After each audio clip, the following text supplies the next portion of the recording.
તો એક મહત્વપૂર્ણ સમાચાર મળી રહ્યા છે। અમેરિકાએ ભારત પર લગાવ્યો 25% ટેરિફ। રાષ્ટ્રપતિ ડોનાલ્ડ ટ્રમ્પે કરી ટેરિફની જાહેરાત।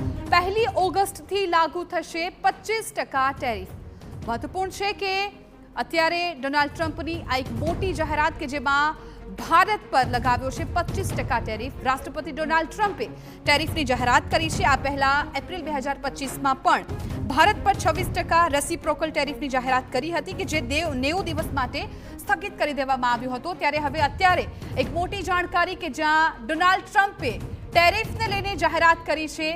ભારત પર અમેરિકાએ 25%નો ટેરિફ લગાવ્યો છે અને 1 ઓગસ્ટથી આ 25% ટેરિફ ભારત પર લાગુ થઈ જશે। એટલે કે હવે માત્ર એક દિવસ બાદ ભારત પર અમેરિકા છે જે ટેરિફ લગાવી રહ્યું છે તે લાગુ થઈ જશે, નિયમ લાગુ પડશે। આજે 30 જુલાઈના રોજ ડોનાલ્ડ ટ્રમ્પ દ્વારા આ જાહેરાત કરવામાં આવી છે। 25% ટેરિફ ભારત પર લગાવવામાં આવ્યો છે અને 1 ઓગસ્ટથી અમલમાં પણ આ નિયમ લાગુ પડી જશે। આપને જણાવીએ કે અગાઉ પણ રેસિપ્રોકલ ટેરિફની જાહેરાત કરી હતી પરંતુ એ 90 દિવસ માટે સ્થગિત કરવામાં આવ્યો હતો। ત્યારે ટ્રમ્પની અત્યારની આ મોટી જાહેરાત કે જ્યાં ભારત પર 25% ટેરિફ લગાવવામાં આવ્યું છે।